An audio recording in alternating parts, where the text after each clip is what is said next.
انبیاء بھی سامنے ہوں گے جب حساب ہو رہا ہو، وہاں شرمندگی بھی بڑی ہوگی۔ جس کے برائیاں کھل گئیں، رجسٹر کھل گئے، اس کے لیے نہ تو وہ زمین میں دس سکے گا، نہ کہیں اور جا سکے گا، نہ اے پائے دے اندر جے اے ساڈے امام دے اندر، ساڈے مولوی دے اندر اے کمزوری جے سارے جا کے دسنا جتنے۔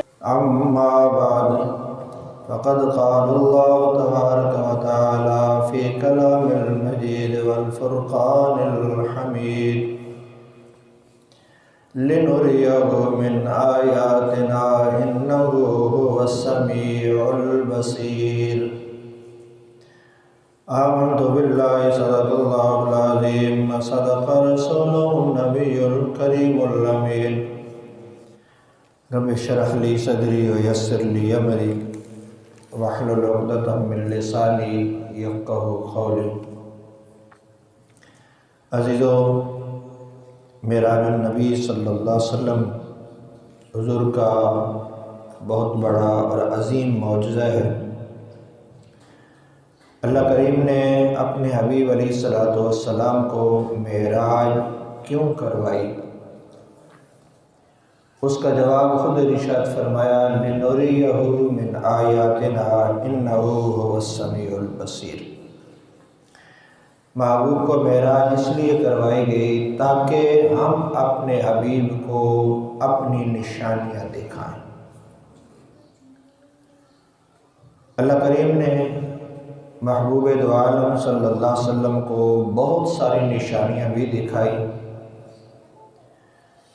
یعنی جو ہم نے صرف اور صرف سنی ہیں چیزیں، رسول اللہ نے سر کی آنکھوں سے ان کو دیکھا ہے۔ ہم نے صرف جنت سنی ہے، قرآن کریم میں پڑھی ہے، حدیث میں پڑھی ہے کہ جنت ہے، جنت میں یہ نعمتیں ہیں، حضور نے خود جا کے دیکھا کہ یہ نعمتیں ہیں۔ جنت کی نہروں کو، جنت کے حور و غلمان کو، جنت میں جو کچھ اللہ نے پیدا کیا ان کو، بلکہ رسول اللہ نے فرمایا اے میرے صحابہ، اے میرے امتیو، اللہ نے جنت میں تمہارے لیے وہ کچھ پیدا کیا جو آج تک نہ کسی آنکھ نے دیکھا نہ کسی کان نے سنا۔ ایسی ایسی نعمتیں اللہ کریم نے جنت میں تمہارے لیے پیدا کی۔ تو وہ جنت بھی حضور نے ساری کی ساری دیکھی۔ وہ جنت جس کے بارے میں حدیث شریف میں فرمایا کہ جنت میں اگر کسی بندے کو کوڑا رکھنے کی جگہ مل جائے، جتنی جگہ پہ کوڑا رکھا جاتا ہے، چھڑی جتنی جگہ پہ رکھی جاتی ہے، فرمایا اگر کسی بندے کو جنت کی اتنی پراپرٹی، اتنی زمین مل جائے تو فرمایا پوری دنیا وما فیہا، یعنی دنیا کے علاوہ جو کچھ ہے وہ اس سے بہتر ہے۔ وہ جنت میں جو اتنی سی زمین ملی ہے نا کوڑا، وہ بہتر ہے اس دنیا سے، اور اس کے علاوہ جو کچھ ہے اگر یہ سارا کچھ دے دیا جائے اور وہاں پہ صرف اور صرف ایک کوڑا رکھنے کی جگہ جتنی ہوتی ہے اتنی جگہ مل جائے، وہ جنت خود رسول اللہ اپنی مبارک آنکھوں سے دیکھ کے تشریف لائے۔ اور پھر اللہ کریم نے وہ جو سب سے بڑا غیب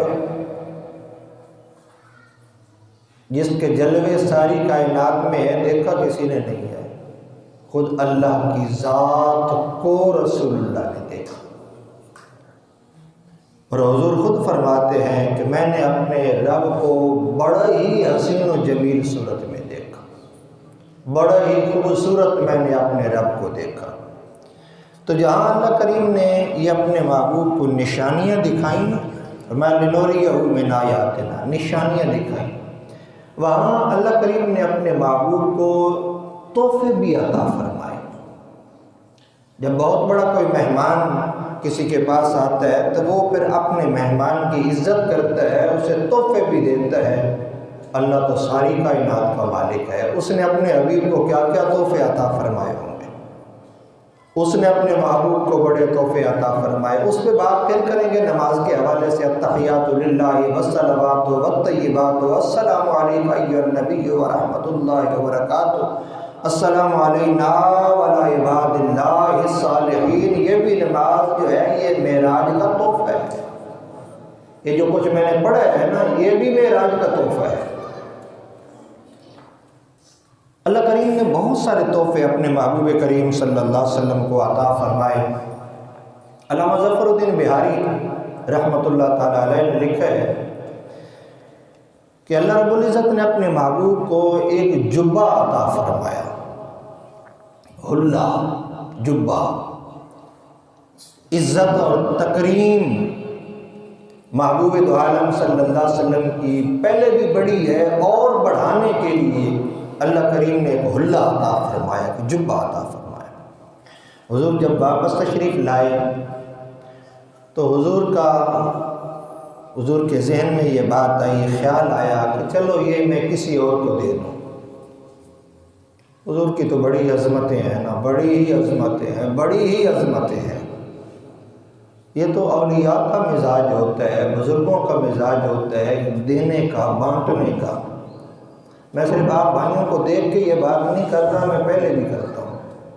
ہاں، یہ شاید کسی کے ذہن میں یہ ہے کہ دیکھ کے بات کر رہا ہے، میں دیکھ کے نہیں بات کر رہا، میں پہلے کرتا ہوں۔ یہ بندے میرے گواہ ہیں۔ الیاس اتار قادری دامت برکات کو ملا لیا، میں نے ان کو دیکھا ہے، میں نے ان کی زیارت کی ہے، میں نے ان کو بوسہ دیا ہے۔ وہ جب بھی ان کے پاس کوئی مہمان وغیرہ جاتے ہیں تو وہ ضرور کوئی نہ کوئی چیز عنایت فرماتے ہیں، وہ دیتے ہیں۔ کوئی ملنے کے لیے جاتے ہیں تو اور کچھ نہ صحیح نہ تو یہ بھی ان کی طرف سے بڑا تحفہ ہے، وہ 10 روپے نکال کے دیتے ہیں۔ وہ 50 روپے میں نے دیکھا ہے، وہ عید پہ بچوں کو 100 روپے بانٹ رہے ہوتے ہیں، جو بھی آتے ہیں نا بچوں کے پاس، بچوں کو بانٹ رہے ہوتے ہیں، پیسے دے رہے۔ پیر تے لیندے نہیں، پیر دیتے نہیں ہیں بھائی، پیر لیتے ہیں۔ اللہ کریم نے ان کا دریا جو ہے دل دریا سمندروں کو بڑا کھلا اللہ نے ان کا سینہ بنایا ہے۔ اللہ ان کا سایہ ہمارے سروں پہ قائم و دائم رکھے۔ تو اولیاء کا، بزرگوں کا یہ طریقہ ہوتا ہے کہ وہ دیتے، بلکہ بابا جی نے کہا تھا اٹھ کھڑ کے دکڑ بجے تھے تتا ہوئے چولہا، آن فقیر کھا کھا جامن تے راضی ہوئے بلا۔ فقیر کھاتے ہیں تو وہ راضی ہوتے ہیں، خوش ہوتے ہیں بزرگ۔ تو نبی کریم صلی اللہ علیہ وسلم تو پھر انبیاء کے بھی تاجدار ہیں نا، حضور تو نبیوں کے بھی امام ہیں، حضور تو ختم المرسلین ہیں۔ رحمت عالم صلی اللہ علیہ وسلم جب واپس آئے تو حضور کا ارادہ بنا کہ یہ جبہ میں کسی کو تحفے کے طور پہ دوں۔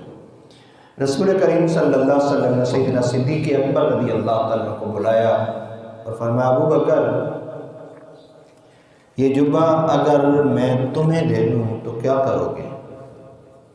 کہا یا رسول اللہ اگر یہ جبہ مجھے مل جائے تو میں ساری دنیا میں سچ پھیلاؤں گا۔ سچے تھے کہ ساری دنیا میں سچ پھیلا دوں گا۔ سرکار دو عالم صلی اللہ علیہ وسلم نے ارشاد فرمایا، تمہاری نیت بھی اچھی ہے، تمہاری بات بھی بڑی اچھی ہے، لیکن میرا نہیں پروگرام بنا تجھے دینے کا، پروگرام نہیں بنا تجھے دینے کا۔ عمر لبیک یا رسول اللہ، عمر اگر یہ تجھے مل جائے یہ جبہ کیا کرو گے؟ کہا یا رسول اللہ اگر یہ تحفہ معراج کا مجھے مل جائے میں اسے اوڑھ کر ساری دنیا کو عدل سے بھر دوں گا، اتنا عدل کروں گا، اتنا عدل کروں گا کہ دنیا بھر جائے گی عدل سے۔ میرے آقا نے فرمایا، عمر تمہاری بات بھی اچھی ہے، تمہاری نیت بھی اچھی ہے، لیکن تم میری مراد کو نہیں پہنچے ہو، یہ جبہ تمہیں بھی ملے گا۔ عثمان لبیک یا رسول اللہ، عثمان اگر یہ جبہ تمہیں دے دوں تو کیا کرو گے؟ کہا یا رسول اللہ اگر یہ مجھے مل جائے تو میں دنیا بھر میں اتنی سخاوت کروں گا کہ غریبوں کے گھر غلے اور اناج سے بھر دوں گا، اتنی سخاوت کروں گا۔ نبی رحمت صلی اللہ علیہ وسلم نے فرمایا، عثمان تمہاری نیت بھی اچھی ہے، کام بھی بڑا اچھا ہے، لیکن تمہیں نہیں ملے گا، اس لیے کہ تم میری مراد کو نہیں پہنچے ہو۔ اب سیدھی بات ہے، اب باری تھی شیر خدا کی، علی المرتضیٰ کی، فاتح خیبر کی، سنیوں کے پیر کی۔ مولا علی کی۔ حضور نے فرمایا علی اگر یہ جبہ تمہیں دے دوں کیا کرو گے؟ کہا یا رسول اللہ اگر یہ جبہ مجھے مل جائے، بات بڑی قابل غور ہے، توجہ سے سننا، اپنے سینوں میں اس کو اتارنا۔ کہا یا رسول اللہ اگر یہ جبہ مجھے آپ عنایت فرما دیں، یہ جبہ مجھے مل جائے، تو فرمایا میں اللہ کے بندوں کے اور آپ کے امتیوں کے عیب چھپاؤں گا، پردہ پوشی کروں گا، عیب چھپاؤں گا۔ اور حدیث شریف میں موجود ہے، نبی کریم صلی اللہ علیہ وسلم نے ارشاد فرمایا من ستر مسلمان ستر اللہ یوم القیامہ، فرمایا جس نے یہاں دنیا میں مومن کا عیب چھپایا، اللہ قیامت والے دن اس کے عیبوں کو چھپائے۔ جس نے یہاں عیب چھپائے، لیکن ہمارا تو مزاج ہی الگ ہے، اسی کہتے ہیں کسی دی کوئی گل لبے صحیح، اسی جا کے چوکے جا کے دسنا سارے نو کہ فلانے بندے دے اندر فلانا عیب پایا جاتا جے، اے ساڈے امام دے اندر، ساڈے مولوی دے اندر اے کمزوری جے، سارے جا کے دسنا، جتنے ملن گے میسج کر گو تے وہ سب کا کام ہو گیا، واٹس اپ کر دیو، ایک گروپ کر دیو، ویسے ہی 1000 بندے نوں پہنچ جاتا ہے، فیس بک تے لا دو، کتے کتے سٹیٹس لا دو، دور دور پہنچ جاتا ہے۔ ہمارا مزاج یہ ہے، لیکن خود رب ذوالجلال یہ فرماتا ہے کہ اگر تم یہ چھپاؤ گے نا کسی کے عیب کو، تو یہ دنیا ہے، قیامت والے دن جب ایک بندے کا حساب ہو رہا ہوگا، لاکھوں کروڑوں انسانیت متوجہ ہوگی اس کی طرف، رسول اللہ بھی سامنے ہوں گے، انبیاء بھی سامنے ہوں گے، جب حساب ہو رہا ہو وہاں شرمندگی بھی بڑی ہوگی، جس کے برائیاں کھل گئیں، رجسٹر کھل گئے، اس کے لیے نہ تو وہ زمین میں دھس سکے گا، نہ کہیں اور جا سکے گا، نہ کہیں اور یوم یفر المرء من اخیہ وامہ وابی وصاحبتہ وبنیہ، جس کے پاس جائے گا پھر شرمندگی ہے، جہاں جہاں جائے گا۔ تو آج لوگوں کے عیب چھپائیں، قیامت والے دن اللہ ہم سب کے عیبوں کو چھپائے گا۔ السلام علیکم ورحمۃ اللہ وبرکاتہ۔ بیان کا آگے والا حصہ سننے کے لیے ہمارے یوٹیوب چینل اسلام کی دعوت کو سبسکرائب کیجیے۔ شکریہ۔